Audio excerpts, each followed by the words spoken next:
Olá, gente, tudo bem? Um prazer estar com vocês aqui mais uma vez. Planos que Transformam.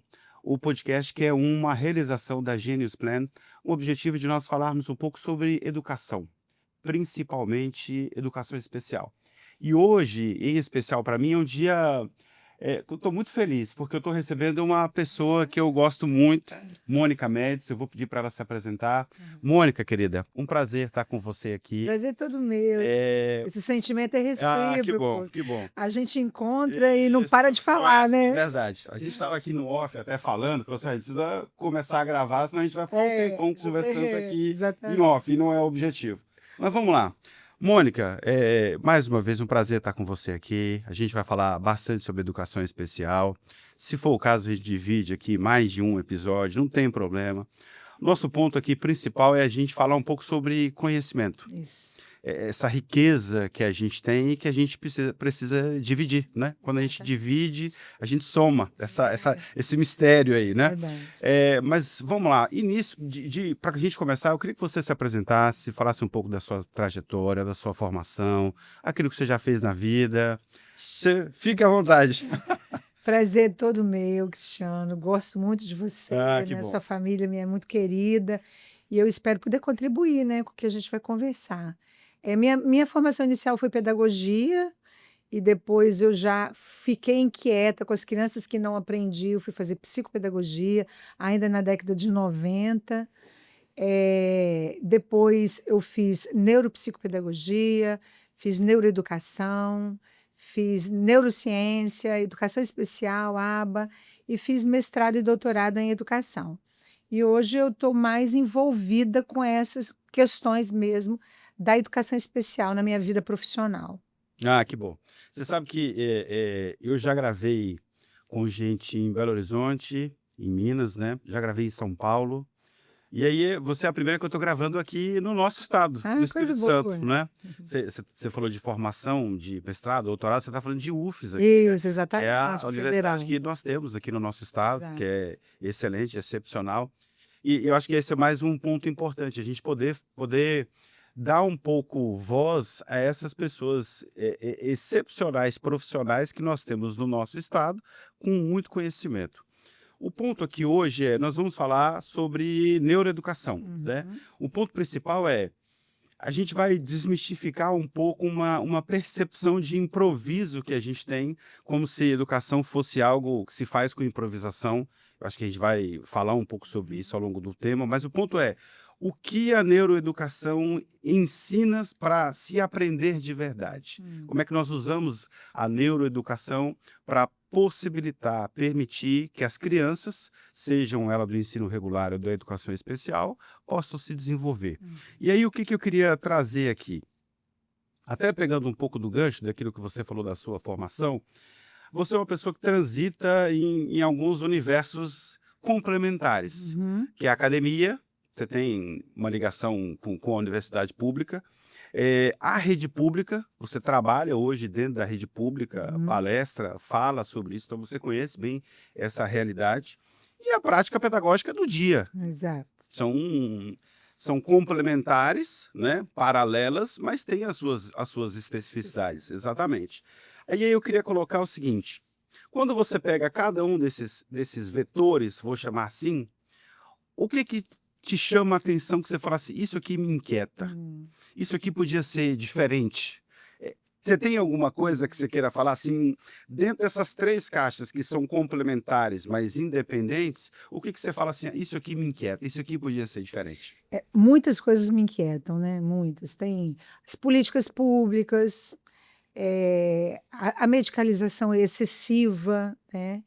As prescrições que muitas vezes poderiam ser resolvidas até com projetos pedagógicos, as exigências das famílias, que vai para além das possibilidades da escola. Mas o que me inquieta e que me faz continuar nas pesquisas é olhar para a criança e falar assim: por que essa menina não aprende igual aquele que ele está aprendendo? Que cérebro é esse? Como que ele funciona? E aí isso vai me inquietando, me tira do lugar. E eu vou aprofundo naquele sujeito. Então, isso é que vai que me move o tempo todo, é minha mola propulsora para eu continuar. Então, assim, eu não vou nos campos que eu não, né? Eu posso até conversar, nas conversas dar sugestões, participar de fóruns, né? Que eu acho que a nossa voz é importante, Claro. mas aquilo que está ao meu alcance, eu tenho tentado fazer. É justamente isso, que criança é essa, como ela aprende, aí você tem um leque de possibilidades, né? Ajudar na formação de professor, na elaboração de documentos, né? Indo às escolas, atendendo famílias. Então, isso é que tem me inquietado em primeiro lugar, mas não que as outras sejam menos Tá. importantes. Agora, Mônica, então assim, você acaba dentro disso, você tem acesso a muito conhecimento, porque quando a gente fala de conhecimento, a gente está falando da academia, a gente está falando da Uhum, universidade, né? uhum. A gente está falando da estruturação de uma política pública, seja ela municipal, seja ela um projeto piloto de uma escola, algo que a gente entende que vai gerar um benefício. E a gente está falando do trabalho de campo, que nada substitui aquela visita que você faz para você ver e ouvir, né, e colher informações, né? Estamos avançando? Qual é a foto, assim, que você coloca dentro dessa primeira abordagem que você fez? Estamos avançando? Como é que você vê isso de 10 anos, 20 anos para cá? Estamos avançando e muito, muito mesmo, mas ainda temos muito terreno para avançar, bastante. Eh, Antigamente a gente lidava com famílias que nem colocava as crianças, né, fora de casa, na escola. Hoje as famílias elas se apropriaram que as crianças têm direito de estar na escola. Elas não têm mais o receio de levar as crianças, de expor as fragilidades delas, até mesmo da própria família.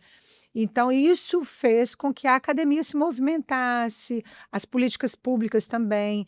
E aí a gente vê todos os decretos, né, Sim. os pareceres que foram publicados. Isso é um retrato hoje de avanços, mas não significa que a gente não chegou no ponto final. Aliás, a gente nunca vai chegar no ponto Isso que eu ia final, falar. né? A O que gente que é o nunca vai chegar. final? Não tem, Tem final, né? não tem a palavra final, não tem Exatamente, né, exatamente. um fato, não, e aqui agora tá bom. Não, não Sim. é.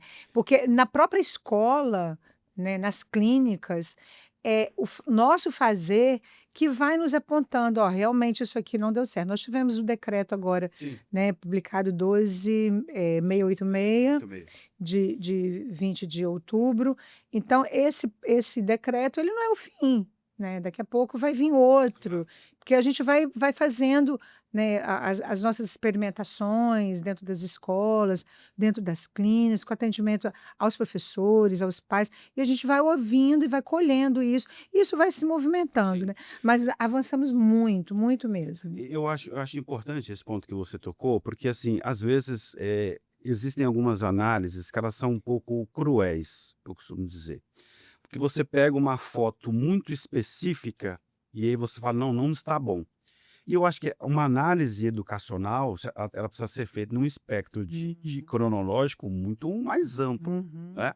E eu acho que você trouxe um ponto importante, porque quando se nós voltarmos 10, 20 anos atrás, crianças, alunos em determinada condição, não é que eles não tinham um melhor acompanhamento na escola. Não, eles não estavam na escola. Não estava na escola. Eles eram privados do convívio em geral na própria sociedade. Exatamente. Ou seja, então quando se hoje nós estamos discutindo se a melhor forma do desenvolvimento pedagógico de um aluno está sendo adequado ou não, então a gente avançou demais. Bastante, porque essas crianças não estão em casa. Exatamente, ele saiu de casa, ele entrou na escola, a escola se preparou, minimamente ou não, acho que Uhum. isso é um outro ponto, mas eu acho que a gente avançou.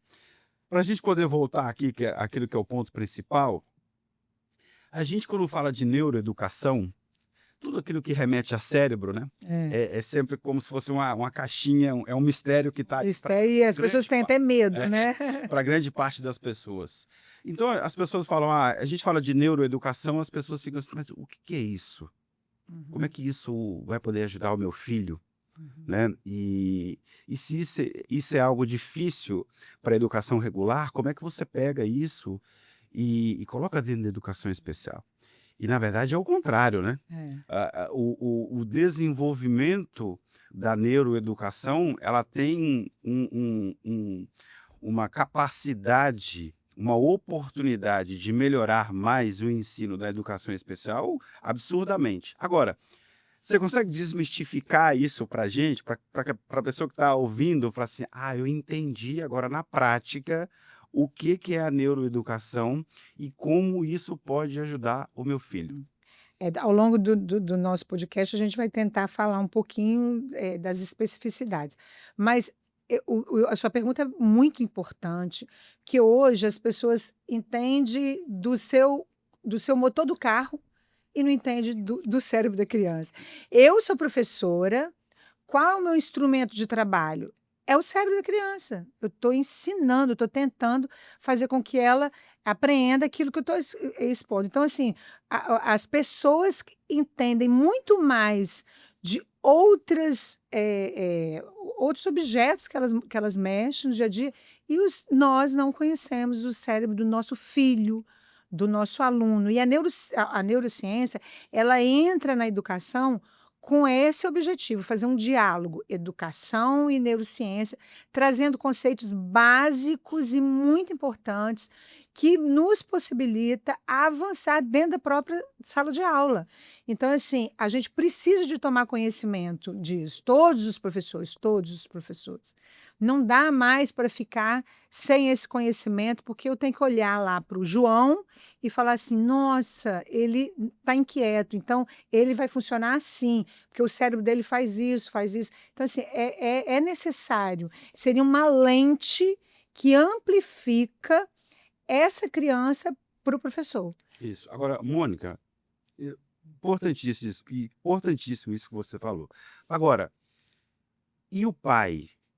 O pai tem essa percepção e de forma assim prática, você consegue dizer assim, se os pais, eu não quero abrir muita pergunta, porque senão Uhum. de repente a gente vai falar sobre família um pouco depois. Mas quando a gente fala de neuroeducação, como é que o que que os pais precisariam entender um pouco mais para poder ajudar muito na compreensão, no entendimento, desse aluno da educação especial? Tem alguma coisa assim que os pais, ó, se os pais pudessem fazer isso aqui, ajudaria muito? É uma pergunta bem, específica. Então, os pais, eles precisam de saber que cada criança tem um cérebro, ele é um ser único, tem um cérebro único, e que aquele cérebro aprende de determinado modo. E aí ele precisa de conhecer como que essas informações, elas entram no corpo, né, elas vêm do ambiente, entram no corpo, como ela se processa no cérebro, que respostas que a gente espera, como essas respostas são, executadas pelo cérebro, como que isso acontece, e se não é a resposta prevista, por que que essa resposta não foi? Então, ele precisa de conhecer mesmo, um pouquinho desse funcionamento cerebral. E hoje a gente vê nas clínicas que os profissionais estão se aprofundando nisso, para justamente explicar para os pais, ó, recebe o pai e fala, ó, o que acontece é assim, o cérebro funciona desse modo, no seu filho acontece de outro modo, então eles desconhecem, eles precisam de conhecer, então vai colaborar também, do mesmo modo como é com o professor, com uma lente que amplifica, vai ser para o pai também, esse conhecimento. E você sabe que você falou um negócio importante, porque assim, essa sociedade que a gente vive hoje, que é uma sociedade muito comparativa, todo mundo está se comparando. Uhum. Você se compara por rede social, você passa 60 dias de férias, aí depois você volta a trabalhar, você vê uma pessoa que está há 3 dias de férias e você acha que ele está há mais tempo que É, você, é. né? As pessoas, as redes sociais têm essa parte trágica aí e muita gente tendo inclusive algum problema em relação a isso. Mas os pais, naturalmente, também são seres comparativos. E eu acho que na educação especial isso é um problema maior ainda, porque o pai quer comparar o filho dele da educação especial, que tem uma característica de individualidade extrema, podemos até dizer absoluta, e ele quer comparar a evolução com uma outra pessoa que ele sabe que, por exemplo, tem um TEA. Eu conheci ali uma determinada pessoa que tem um filho com TEA, grau 2 igual ao meu, e ele está desenvolvendo. Você fala, não é assim. Não é.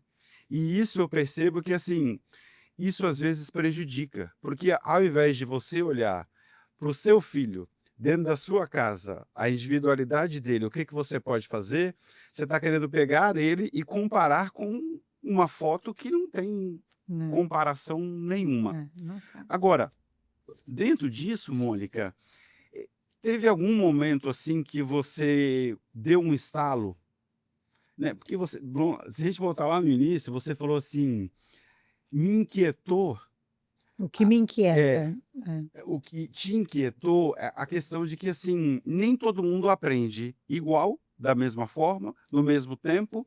E aí tem um outro ponto. É, a forma que a gente está fazendo hoje te inquieta em alguma coisa? Ou você entende que as práticas que estão sendo usadas hoje, elas são as melhores possíveis? Você consegue ter essa percepção? Ou você acha que assim, eu acho que a gente ainda precisa avançar um pouquinho nisso aqui, que eu acho que a gente vai conseguir colher resultados melhores? Uhum. Precisamos avançar. Me inquieta, mas não tão, mas avançamos muito, avançamos, como eu falei no início, e eu acho que essa ideia de que a nível de educação, né, Claro, claro. o professor ele tem que entender que ele tem é, quantidade de alunos, vamos supor que a escola tem lá uma tipologia que te dá 15 alunos, 12 alunos. Cada aluno vai precisar de um estudo de caso, cada aluno vai precisar de um PEI diferente, cada aluno vai ter uma atividade adaptada diferente. As avaliações serão adaptadas, eles serão avaliados de que modo, cada um de um jeito. Então, assim, isso aí é que ainda está precisando bastante dessa conscientização. Não adianta nada eu fazer um PEI achando que vai atender todo mundo, não vai. Um planejamento único para todo mundo também não vai. Né? Eu sei que isso a nível de escola Claro, é muito falta tempo. complicado, falta tempo, mas para a gente avançar, minimamente a gente tem que pegar os pontos comuns. Eu até costumo falar com os professores, tenta reunir, agrupar as crianças no mesmo ano, atenda as crianças todas do mesmo ano dentro da escola, que pelo menos você está com o mesmo livro, o mesmo conteúdo, e aí você vai diferenciar o modo como você vai trabalhar aquilo. Porque se uma professora atende criança do primeiro ano, segundo ano, terceiro ano, então ela vai ter que, né, um leque de informações que ela vai ter que buscar. Que livro de língua portuguesa é esse? Que tema que está sendo discutido na história, na geografia? Né? Porque o nosso objetivo é esse.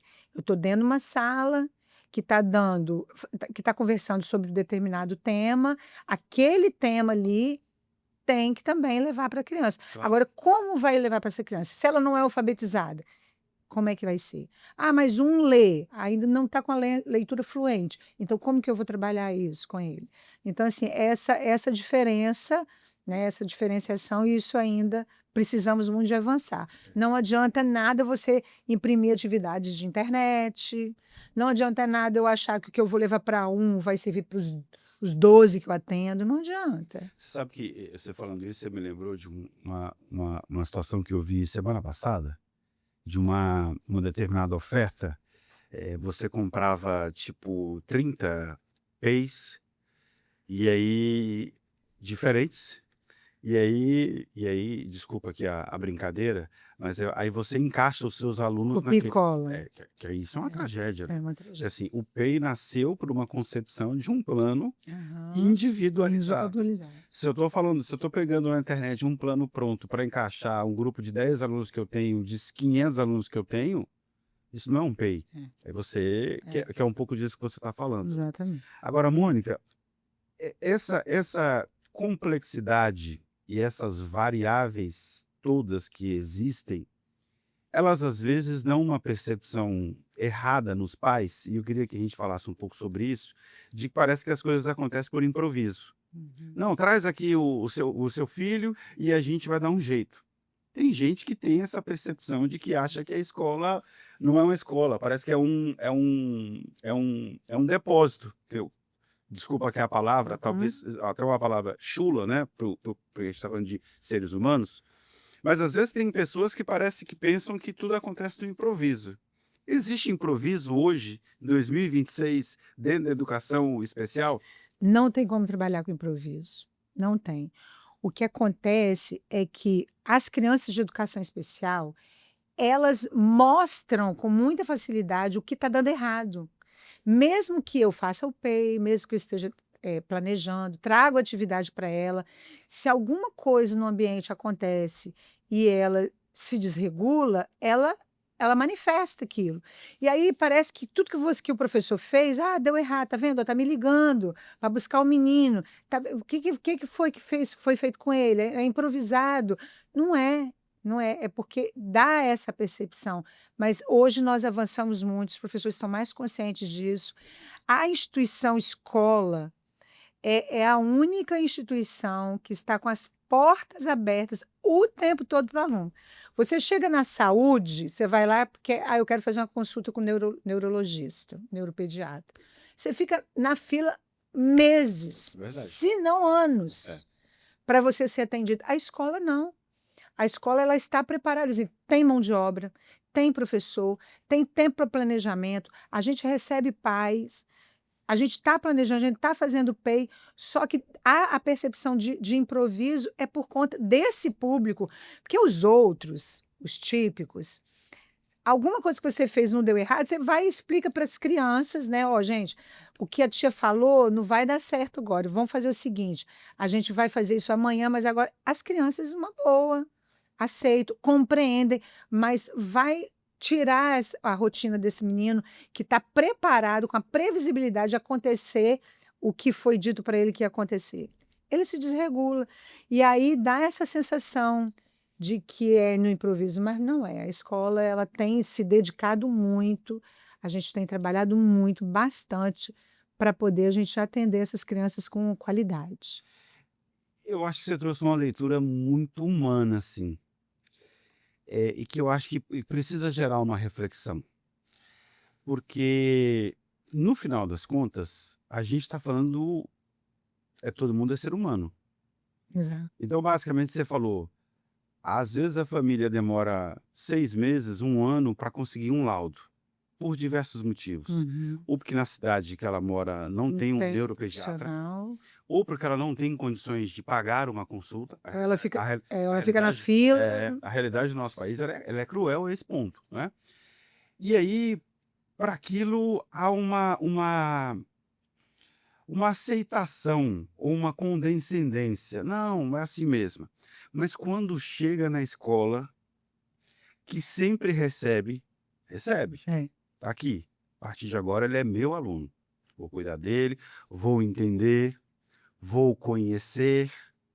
A gente está falando de tudo coisa que demora tempo. Demora, demanda. Eu vou fazer uma entrevista de anamnese, eu faço isso para você em 20 minutos. Não, espera aí, então tem alguma coisa errada. Porque se você é capaz de resolver tudo por mim em 20 minutos, ou você não entendeu o problema, ou nós temos uma outra situação. E aí você trouxe uma leitura de que, de certa forma, é meio uma crueldade aquilo que está sendo feito com a escola barra professor, né? Porque está se jogando na responsabilidade desses profissionais algo que a sociedade em si está aprendendo. Porque quando a gente vai em qualquer ambiente de socialização, um shopping, uma praça, a gente, como sociedade, ainda está aprendendo a lidar com uma pessoa neurodivergente naquele ambiente. É uma convivência normal e pacífica. Não, não chegamos a isso. Não, é. Só que aí todo mundo fala: é assim mesmo". Agora, quando é escola, acontece um episódio desregular, que às vezes já vem, e a gente sabe o que é o desregular, né? O desregular geralmente não é algo que aconteceu na hora, automático, instantâneo, não. Gatilho, Ele é gatilho de uma coisa que isso, está exatamente, né, acontecendo ao longo. aconteceu, repetição, repetição, repetição, em algum momento ele desregulou, por quê? Porque as emoções dele não conseguiram lidar com aquilo, Uhum. né. Então assim, eu achei importante você falar isso, E esse lugar da escola, sabe, Cristiano, ele está muito exposto, que assim, você recebe prescrições médicas do que a escola tem que fazer. Aí a família dá voz a esse sujeito médico para que a escola, exigindo da escola o que ele falou. Só que a escola, ela sabe o que tem que fazer. E aí vem essas exigências que traz fragilidade para a escola. Claro. Então, assim, eu acho que cada um tem que ocupar o seu espaço. Não adianta nada você receber lá um laudo, eu preciso de um laudo falando que aquela criança tem. Agora, se aquela criança precisa disso, precisa de assistência e precisa de um PEI, e como que vai ser trabalhado, isso aí quem sabe é a escola. E esse lugar de autoridade que foi tirado da escola ao longo do tempo, ele tem que ser colocado de volta, Claro. né? E eu acho que a própria escola tem que ir em busca disso e exigir isso das famílias. Eu sei que as famílias elas estão muito fragilizadas também. Sem dúvida. Então a gente tem que buscar esse ponto de equilíbrio. Todo mundo se enxergar que está trabalhando e jogando no mesmo time, fazer gol na mesma trave, né? A gente está junto. Então, assim, até que ponto que o que o médico passou para mim, a escola pode atender? Quais são as regras da escola? Muitas vezes quer que a gente atenda até a nível de processo judicial. Só que a escola tem coisas que a escola não faz, a escola não é para fazer, né? Então, e nem o outro tem que dizer o que a gente tem que fazer. Sim, sim. Então, isso daí deixa a gente bem fragilizado mesmo. Mas a escola está tendo essa consciência, dessa busca aí. Não, aqui o doutor somos nós. Né? Esse lugar. O que eu percebo, assim, visitando, né, escolas, conversando com famílias, os profissionais, eu percebo a relação muito tensa, muito tensionada. É. E assim, eu não sei quando as pessoas estarão assistindo esse podcast, mas nós estamos aqui no início do mês de fevereiro, 2026, o ano letivo apenas começou. Acabou de começar. Exatamente.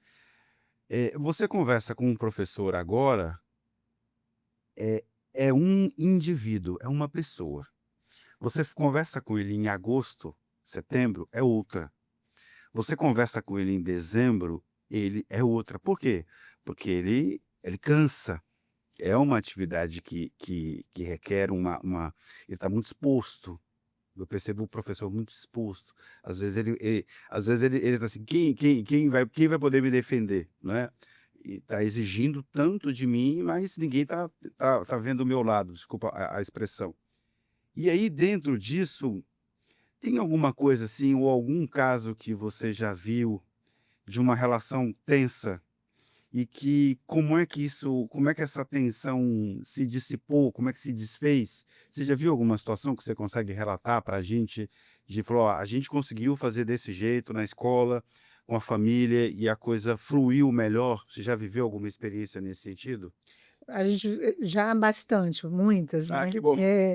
Mas assim, o que decidiu, o que resolve é o diálogo. Não tem outro caminho. Realmente, todos somos atravessados Claro. pelas situações do nosso contexto, do nosso cotidiano. O que somos hoje, amanhã já não somos mais, né? Porque hoje eu encontrei com pessoas e veio acontecimentos que vai me mudando a pessoa que eu sou, o modo como eu me comporto. Então, essas coisas atravessam as famílias também. Então, as famílias geralmente chegam exigindo, por exemplo, né? Eu quero uma assistente só para ele, né? Então, a gente tem a legislação que ela não, eu estou falando a nível do município que eu moro. A nossa legislação ela não garante uma exclusividade.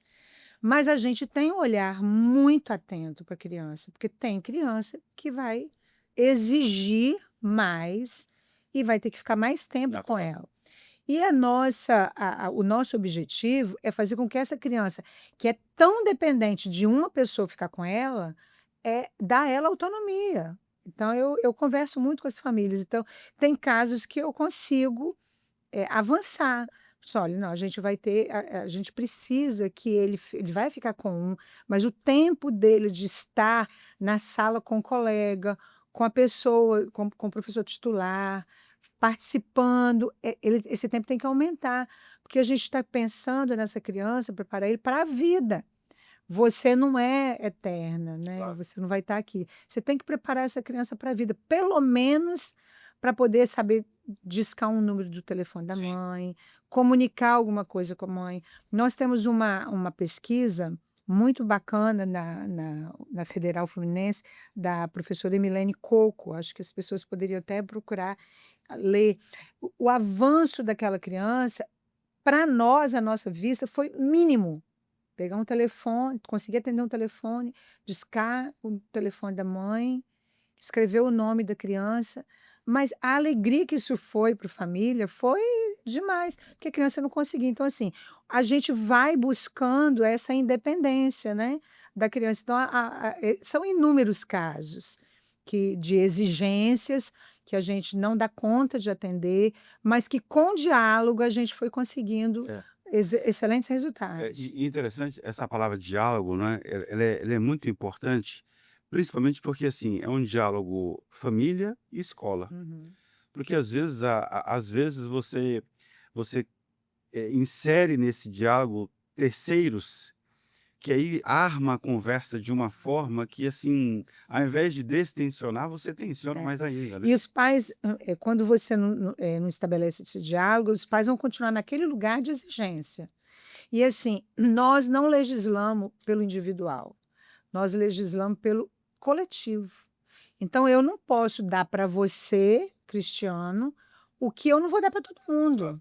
Então, a mãe ela tem que sair desse lugar, dessa exigência, porque no próprio fórum, nas reuniões de pais e tudo, ela está lá, ela está vendo que todo mundo está querendo a mesma coisa.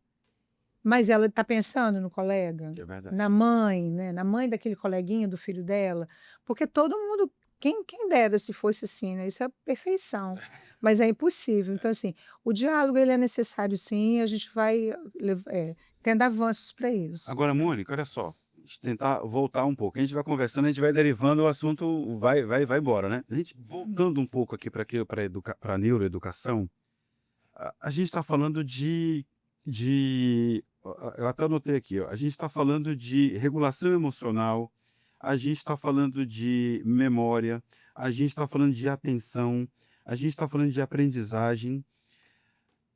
De que forma a neuroeducação, principalmente quando a gente fala de educação especial, a gente está falando de regulação emocional, é a É a base, base a base. de todo mundo. Isso. Como é que de que forma a neuroeducação pode nos ajudar nesse contexto? Então, o que que a neurociência nos ensina? Sem atenção, você não existe aprendizado. Então, assim, você está no local, alguém te chama, você tem que estar atento para poder olhar para aquela pessoa está te chamando. Aí você já começa a prestar atenção naquilo e vai criando memória do que aquela pessoa está te pedindo, né? Então, na sala de aula, você tem que estar atento ao que o professor está ensinando. Se você não estiver atento, você não aprende. E essa atenção, ela não é dividida, ela é uma atenção que tem que estar concentrada naquilo que é necessário. O cérebro não foi feito para fazer multitarefas, não foi feito para isso.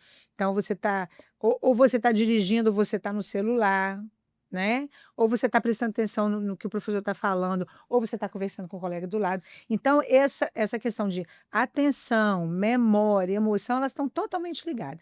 Então, eu estou atento para criar memória. Só que aquilo que me traz atenção, que chama a minha atenção, está totalmente ligado com o meu interesse. Então, eu tenho que despertar no aluno o interesse, a emoção de estar aprendendo aquilo que está sendo ofertado para ele.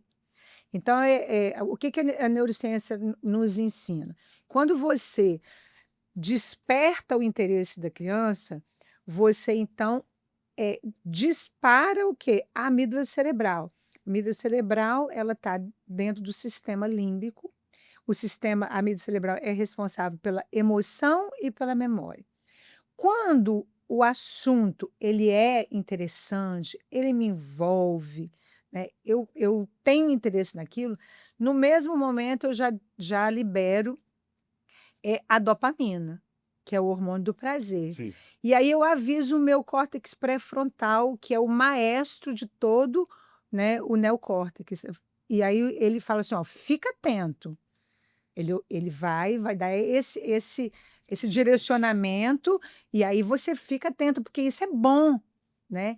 E aí o que que acontece? Você aprende e aí você manda a memória daquilo que você está aprendendo para o hipocampo, e o hipocampo vai entender que aquilo ali tem que ser armazenado na memória de longo prazo.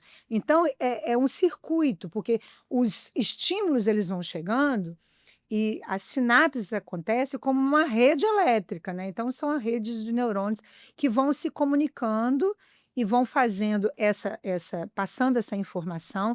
E para se formar essa memória, eu preciso de estar interessado, quer dizer, envolvido emocionalmente, para que haja liberação da dopamina, para que o córtex pré-frontal seja despertado, para ele estar atento àquilo ali, ó, continuo atento, e aí eu vou criando memória no longo prazo. Mas isso também acontece o contrário, porque do mesmo modo que o que te interessa e te envolve, te chama atenção, aquilo que te traz medo e ansiedade faz com que o cérebro funcione no modo de economia para poder eu entrar no modo defesa. Eu tenho que me defender.